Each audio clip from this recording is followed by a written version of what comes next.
Nuestro, gracias por este momento y oro que tu palabra en esta mañana nos inspire. Oro que tu palabra en esta mañana hable nuestros corazones. Oro para que tu palabra en esta mañana llene nuestras vidas. Oro para que tu palabra en esta mañana corrija nuestro andar. Oro para que tu palabra en esta mañana fortalezca nuestros corazones. Gracias, Señor, en el nombre de Jesús. Bien, vamos a ir al libro de Proverbios. Proverbios de Salomón, capítulo 10.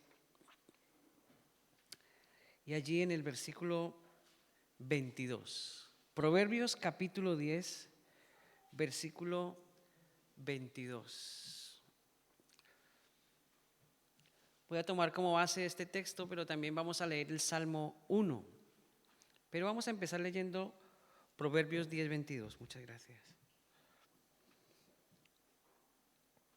Dice la palabra de Dios en el nombre del Padre, del Hijo y del Espíritu Santo. La bendición de Jehová es la que enriquece y no añade tristeza con ella. La bendición de Jehová es la que enriquece y no añade tristeza con ella. El tema de hoy es cómo mantenernos en la bendición. Porque nos gusta ser bendecidos, nos gusta tener bendiciones, pero a veces hay bendiciones que son muy temporales, puntuales, bendiciones que a lo mejor son como la chispa, ¿no? Prende y se acaba. Y me preguntaba si las cosas en Dios son así, son temporales, prenden y se acaban, si Dios es un Dios fluctuante o un Dios que aparece y desaparece, que está y no está. ¿Cómo es esa bendición? Vamos a ir al Salmo 1. Quizás el salmista allí nos pueda dar un poco más de luz acerca de esta bendición que dice Proverbios, enriquece de verdad, no añade tristeza.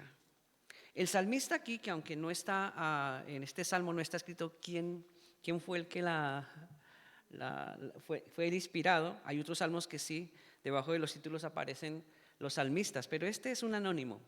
Aunque es un anónimo, no sabemos quién lo escribió, sabemos que fue inspirado por Dios para escribirlo y está dentro del canon de las Escrituras. Así que dice el Salmo 1, bienaventurado el varón que no anduvo en consejo de malos, ni estuvo en camino de pecadores, ni en silla de escarnecedores se ha sentado, sino que en la ley de Jehová está su delicia, y en su ley medita de día y de noche. Será como árbol plantado junto a corrientes de aguas, que da su fruto en su tiempo y su hoja no cae, y todo lo que hace prosperará. No así los malos, que son como el tamo que arrebata el viento. Por tanto, no se levantarán los malos en el juicio, ni los pecadores en la congregación de los justos, porque Jehová conoce el camino de los justos, mas la senda de los malos perecerá. ¿Cómo mantenemos la bendición de Dios? Es importante pensar en esto, porque creo, sin temor a equivocarme, que nadie quiere estar bajo maldición o vivir en maldición. El que diga me encantan las maldiciones, me encanta que me vaya mal, creo que no existe esa persona. Nadie quiere vivir mal, nadie quiere estar mal. La realidad es que todos queremos ser bendecidos, amén. ¿Es verdad o no? ¿Tú quieres ser bendecido? ¿Quieres que tu familia sea bendecida? ¿Quieres que tus hijos sean bendecidos? Yo también, lo anhelo. Es un sentir natural. Pero aparte de que tú y yo queramos ser bendecidos y Dios nos otorgue esa bendición, pensaba en lo importante que es permanecer en bendición. Por tanto, hay un interés genuino y hay un bienestar en ser bendecidos, pero también en permanecer en esa bendición. Los que estamos transitando en esta vida cristiana, sabemos que el primer paso para que de alguna manera entremos o nos adentremos en ese camino de bendición fue o empezó cuando nos arrepentimos, ¿cierto? Ese día cuando nos hablaron de Jesús, alguien se tomó el tiempo para compartirnos la fe. Alguien se tomó el tiempo para sentarnos y explicarnos más profundamente acerca de la fe. Cuando ustedes leen Hechos de los Apóstoles, habían personas que en aquella época, cuando empezó la iglesia, habían escuchado de Jesús. Y eran muy amantes de las palabras de Cristo y les gustaba.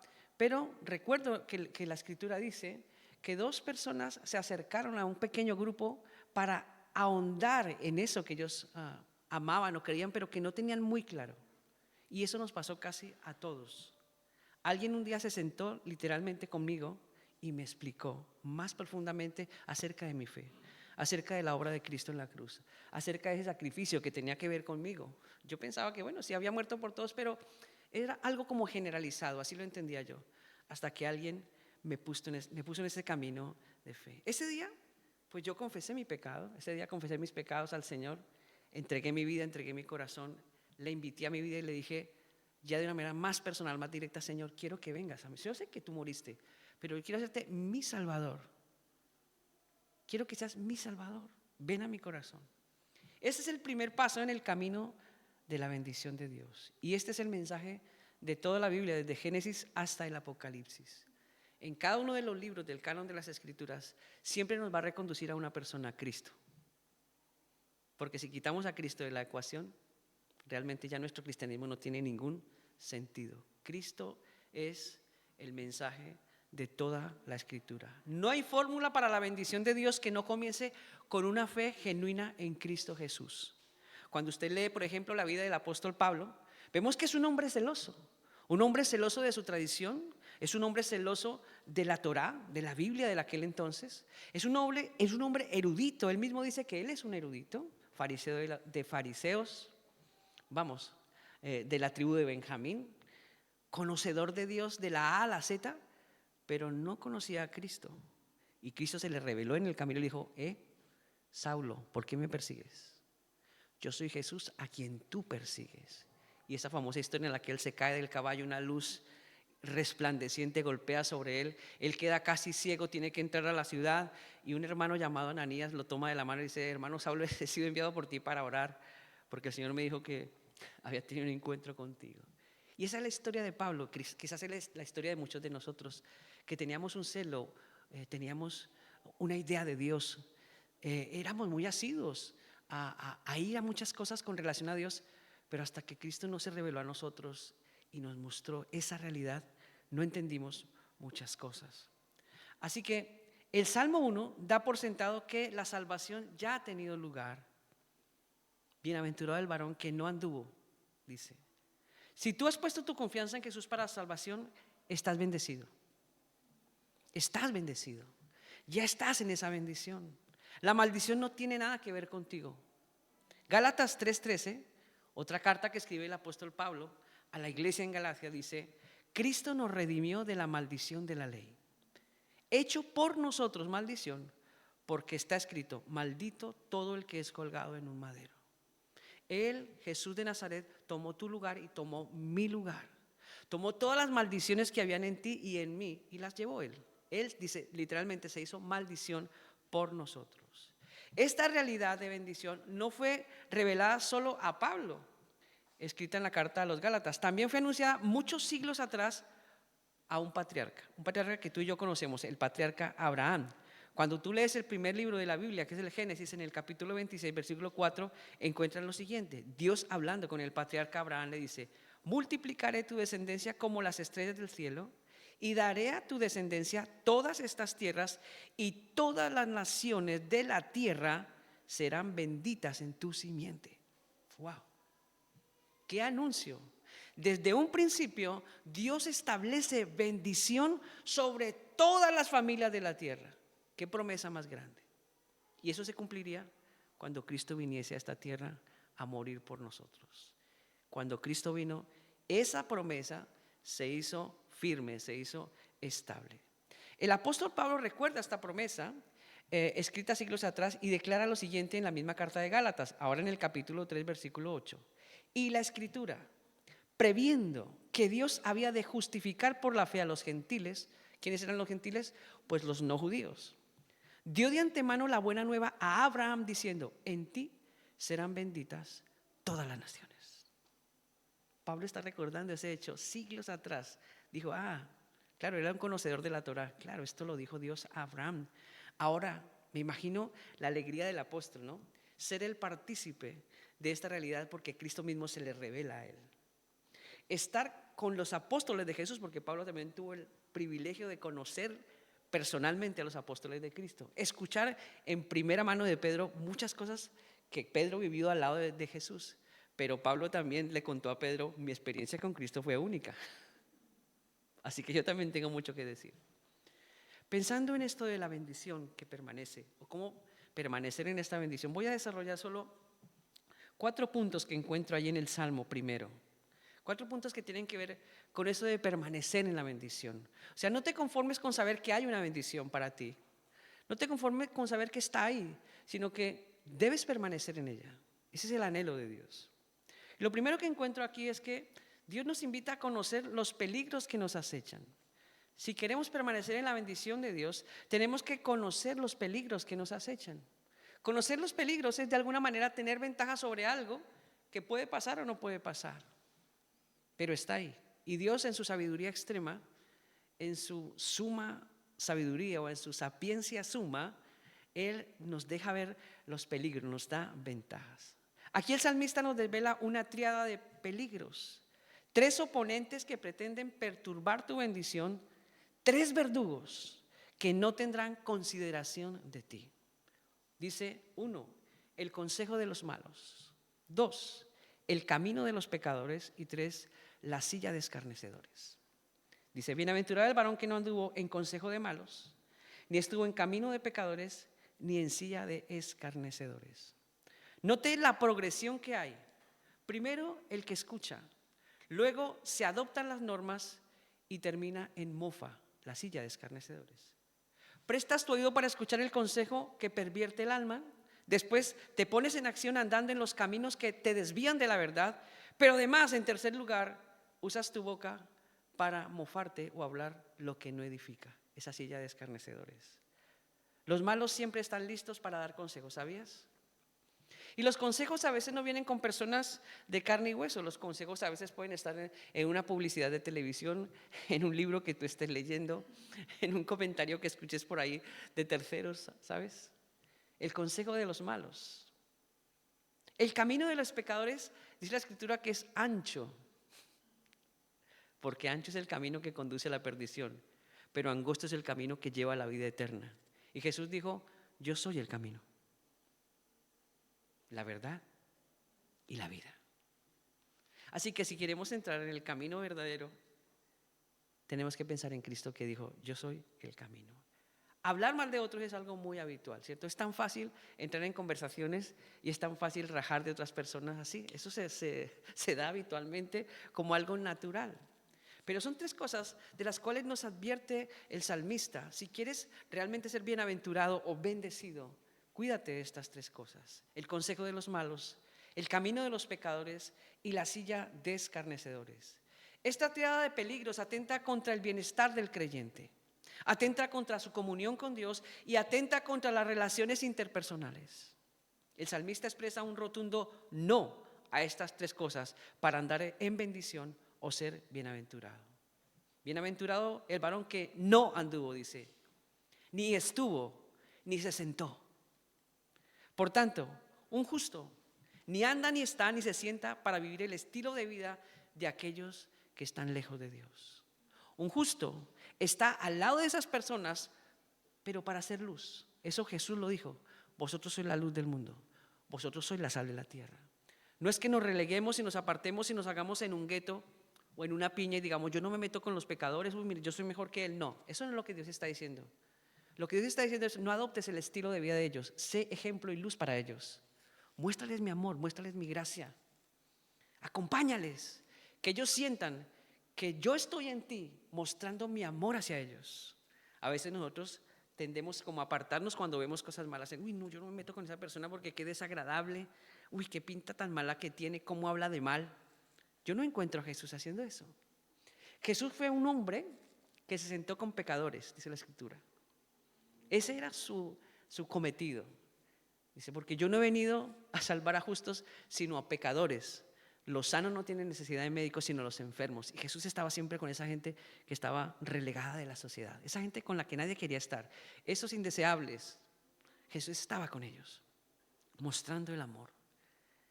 Y creo que en esta mañana una manera de retener la bendición es imitar a nuestro maestro, emular a nuestro maestro y decir, Señor, yo también quiero estar con esas personas que aunque pueden darme consejos malos, yo estoy para brillar y ser luz y reconducir el tema, reconducir la conversación, reconducir la manera como se están comportando. Yo puedo ser luz para ellos porque tú me has dado luz.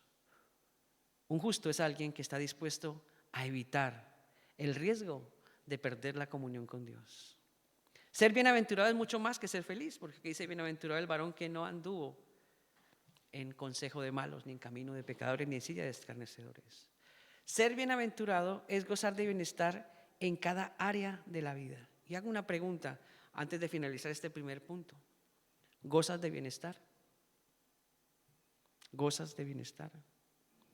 Piensa a qué o a quién le prestas tu oído. Verifica en qué camino estás andando. Aquí la palabra camino es una metáfora para hablar del estilo de vida que estás implementando. Todo lo que tú ves, todo lo que tú escuchas, todo lo que día a día se manifiesta, tiene una finalidad: permear la sociedad para que la sociedad adopte y viva en esa dinámica. La televisión y los medios de comunicación dicen constantemente qué perfume comprar, qué debemos vestir, a dónde tenemos que ir a pasear, qué debemos comer, a qué médico podemos ir. Constantemente están permeando la mente. Hasta nos están diciendo cómo debemos creer, qué debemos creer. Y en unos más avesados dicen, mira, ya ni pienses en Dios, eso ya no vale la pena.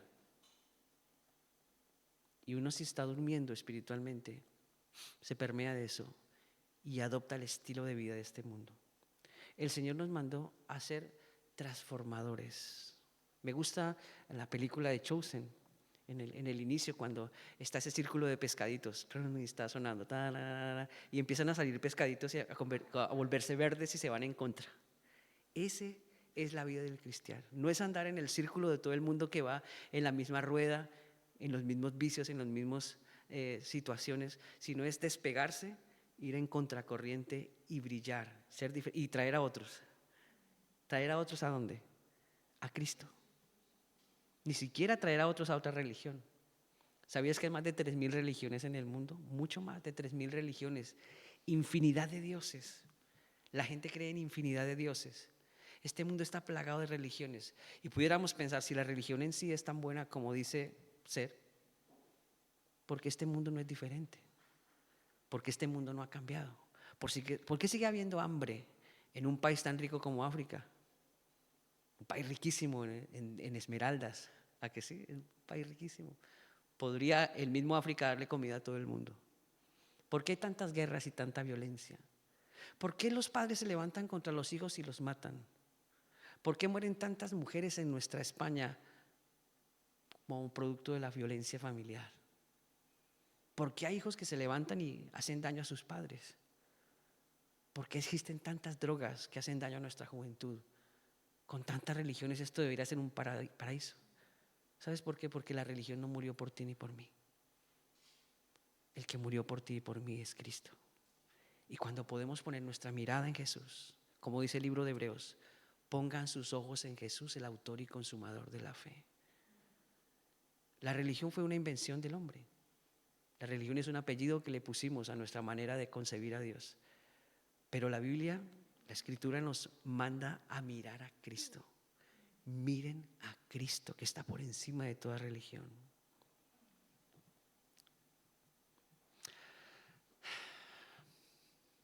Piensa en lo que escuchas, por dónde andas. Piensa en cómo son tus conversaciones. ¿Te están enriqueciendo? ¿Estás enriqueciendo a otros o te están deteriorando? ¿Imprimen fe en ti y en otros? En segundo lugar, nos mantenemos en la bendición de Dios cuando la palabra de Dios, este libro sagrado, tan perseguido, en muchos lugares lo han hasta tratado de exterminar, lo han quemado. Pero Jesús dijo, todo pasará, pero mis palabras no pasarán. Cuando la palabra de Dios cobra sentido de prioridad en nuestra vida. El salmista dice, algo precioso aquí, la ley del Señor es su delicia, dice, sino que en la ley del Señor está su delicia, y en su ley medita de día y de noche. Él encuentra este libro como una delicia. Pero no solo lo ve y dice, qué bonito este libro, cuántas cosas preciosas tiene, sino que dice, quiero saber, quiero conocerlas, me voy a meter en él, voy a investigar, voy a indagar. No me conformo con que solamente me digan, y estoy hablando a toda la iglesia, no se conforme con lo que este pastor que se equivoca tanto les dice. Léanla en su casa. Hoy tenemos pero tantas y tantos recursos para estudiarla. Diccionarios, concordancias. Por internet usted encuentra métodos de estudio bíblico interesantes que le ayudan a desglosar, a profundizar, a saber realmente esto que tiene que ver conmigo esto. La ley del Señor era la delicia del salmista. Y él dice, meditaba de día y noche, hablando de una realidad constante en la vida de él. O sea, no era un libro que él ponía allá en el escritorio, o en ese caso los rollos y los por allá los escondía. Y dije, bueno, ya cuando vaya al templo pues leeré algo. No. Meditaba de día y de noche, era que tenía una constante, una dinámica, un ejercicio diario de ir a las escrituras, de poner su corazón en el contexto de lo que Dios estaba diciendo y decir, vaya, mira, mi corazón no está de acuerdo a lo que el Señor me invita a hacer, por lo tanto, tengo que cambiar esta actitud, esta manera de pensar, esta forma de ser, esta forma de actuar, porque el Señor me está pidiendo algo diferente. Meditar es llegar a esa conversación íntima en donde el alma es transformada. Entonces, por un lado, hay una sensación en el alma que describe que hay una delicia. Esta palabra en hebreo, la investigué, es yefetz, y es una sensación agradable que trae complacencia, contentamiento, deleite y estima. Eso es lo que el salmista está diciendo en cuanto a la delicia que siente. Siente contentamiento, siente complacencia, siente mucha estima por la palabra. Es como si la ley del Señor despertara en el salmista sus sentidos espirituales a una experiencia única, transformadora y renovadora en Dios. Así es como nos debemos acercar a la Biblia, no para verla como un libro aburrido y tedioso, sino, Señor, si esta es tu palabra, y esta palabra, como dijo Pablo, es poder de Dios para salvación, yo quiero ser transformado. Y eso lo hace el Espíritu Santo. Por otra parte, el salmista expresa una acción con la ley del Señor, una ley que lo lleva a la meditación de manera continua. Dice aquí que medita de día y de noche. Meditar es pensar, reflexionar, darle el sentido a lo que uno está leyendo.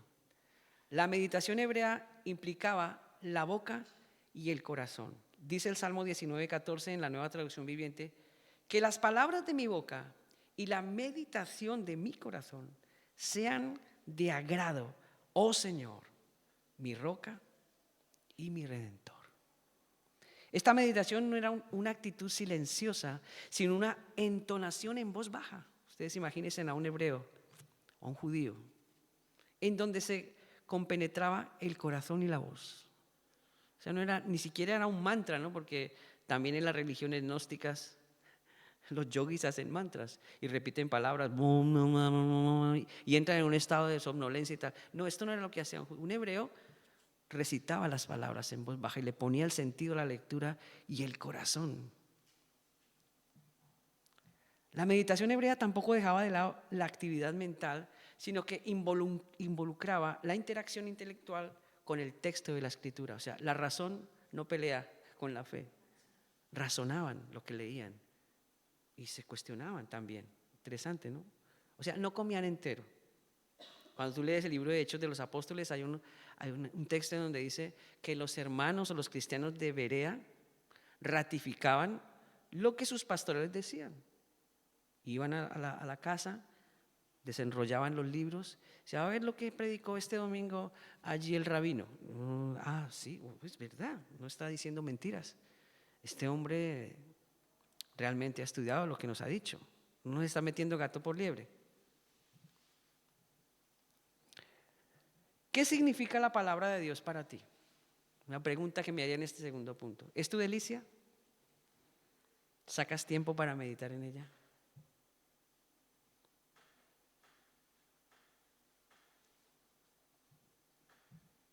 ¿Qué lugar tiene la palabra de Dios en tu diario vivir? Para algunos puede ser aburrida, para otros muy divertida. Vaya que tiene tantas historias preciosas que si uno les pone el sentido, la imaginación, el corazón y se mete en esto, disfruta la lectura. Para algunos es fantasía. ¿Será verdad eso de que David mató a Goliat? ¿Será verdad que construyeron un arca y metieron un montón de animalitos ahí, que hubo un diluvio que se inundó la tierra? Ay, ¿será verdad que a la Virgen María se le apareció el Espíritu Santo y de verdad quedó en su vientre un niño? Eso me suena como a fantasía. Hay mucha gente que duda de estas cosas. Y el que duda de estas cosas duda de la fe. Para algunos es información. Ah, sí, está bien. Sí, todo lo que dice ahí me parece, está bueno, es chévere. Sí. Para otros es revelación. La revelación ya te transforma. Una cosa es estar informado y otra cosa es dejar que esa información te revolucione, te transforme, te haga diferente. Dios quiere que aparte de que estemos bien informados, esa información se convierta en una revelación que nos inspire a vivir el reino de los cielos aquí en la tierra.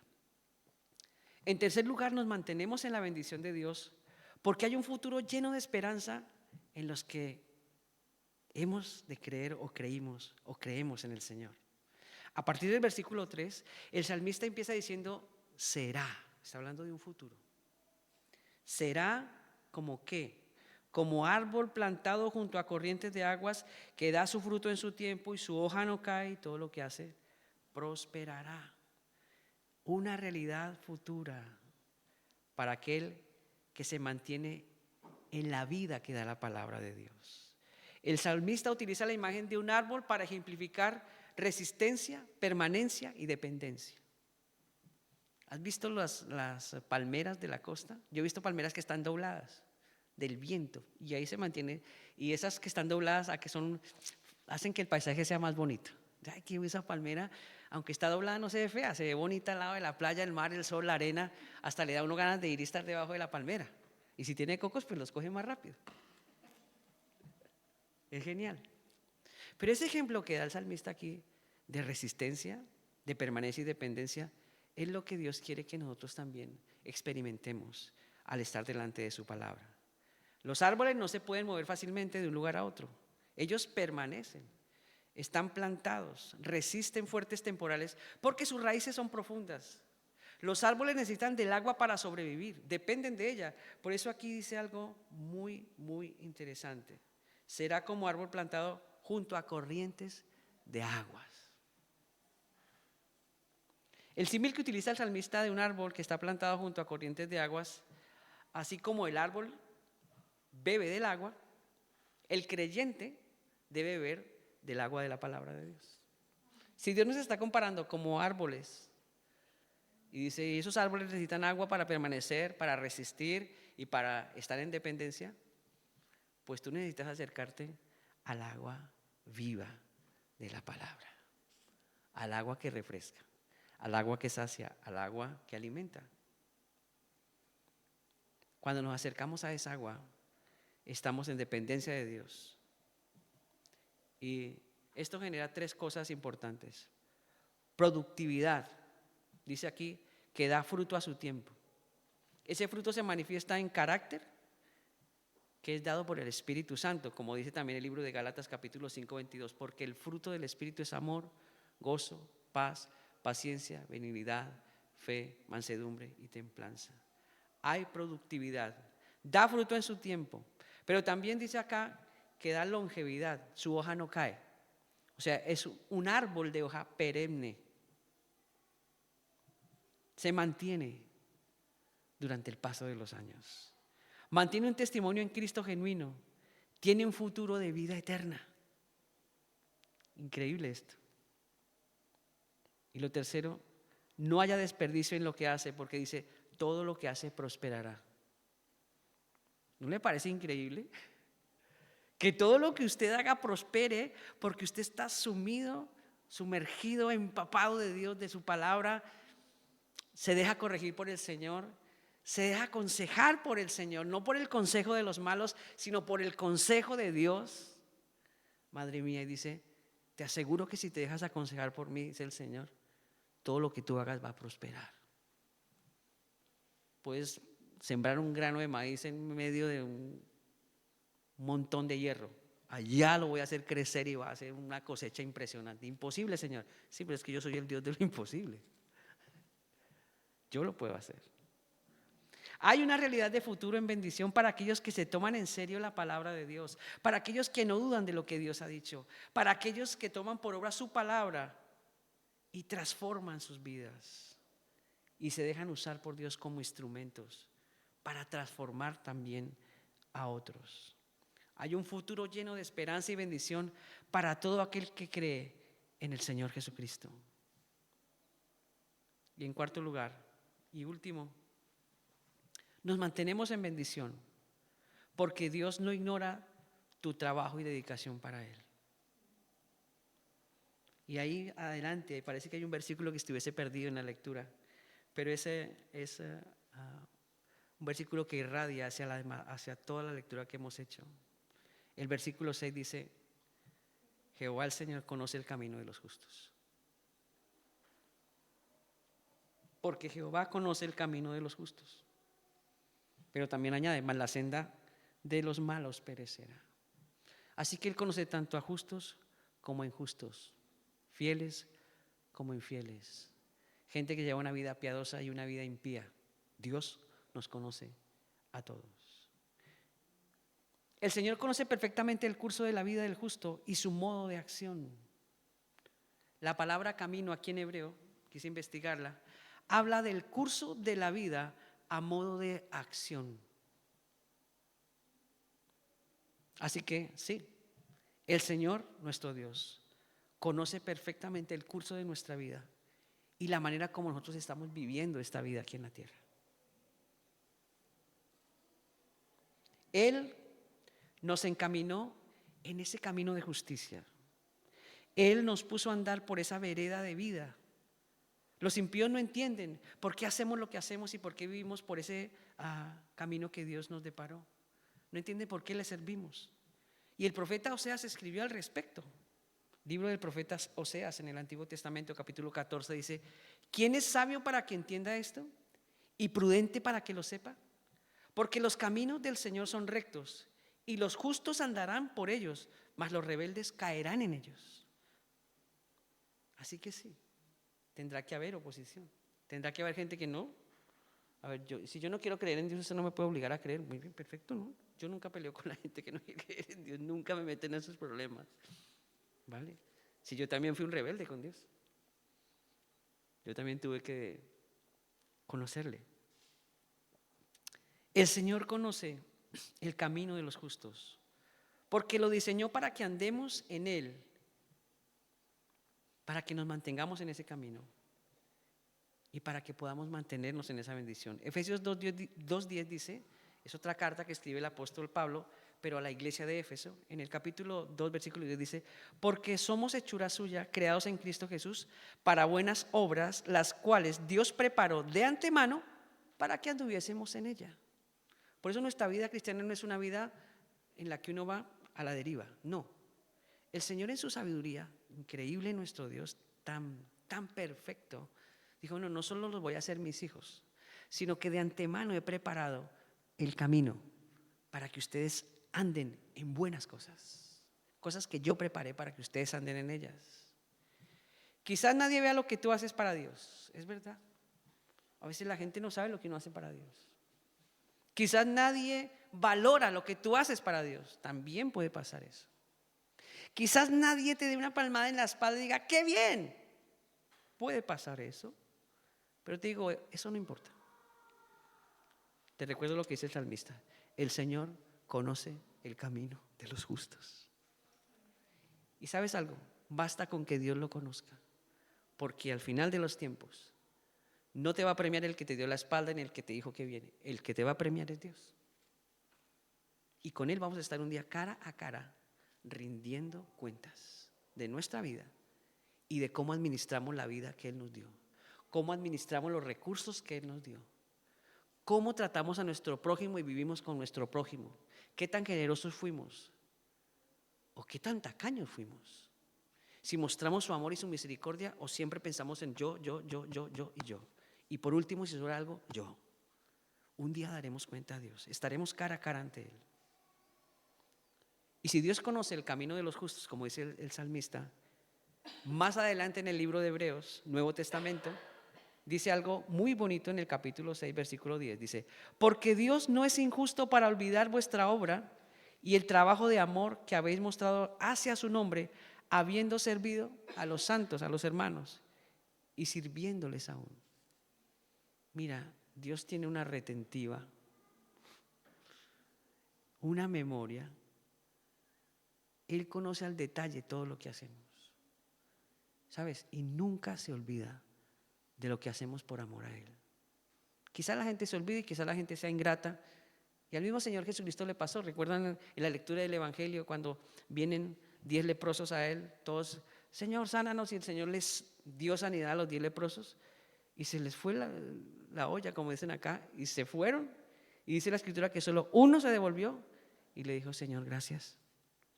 Gracias por haberme quitado esta lepra. Tú ya sabes lo que significa estar con esta lepra. Le tocaba vivir fuera de la ciudad en una cueva por allá. Pero gracias por haberme quitado esta lepra, Señor. Si aún con Cristo fueron ingratos, entonces, hermanos amados, no esperemos menos para nosotros. Pero les recuerdo lo que el salmista dice. El Señor conoce el camino de los justos. Para concluir, hay una gran diferencia entre el hombre bendecido y los malos a la luz del Salmo 1. Los malos son como la hojarasca, dice más adelante. No así los malos, que son como el tamo que arrebata el viento. ¿Qué es el tamo? Algo que ya se ha secado, esa hoja seca, esa que usted encuentra después de que los árboles los ha desvestido el temporal. Aquí se ve mucho. En verano es tan precioso, pero ya cuando se acaba el verano llega el invierno y tal, todos quedan peladitos y se ven esos palos tan feos. Y allá había un árbol precioso.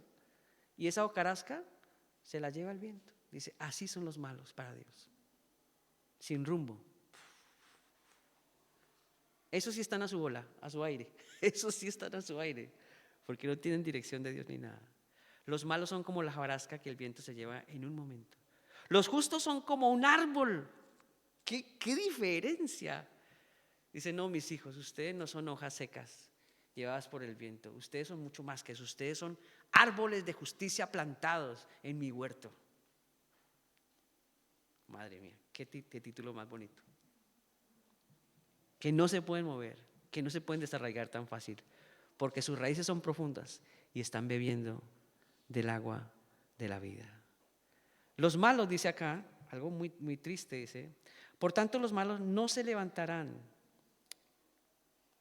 No así los malos, que son como el tamo que arrebata el viento. Por tanto, no se levantarán los malos en el juicio, ni los pecadores en la congregación de los justos. Me puse a investigar, ¿esto qué es?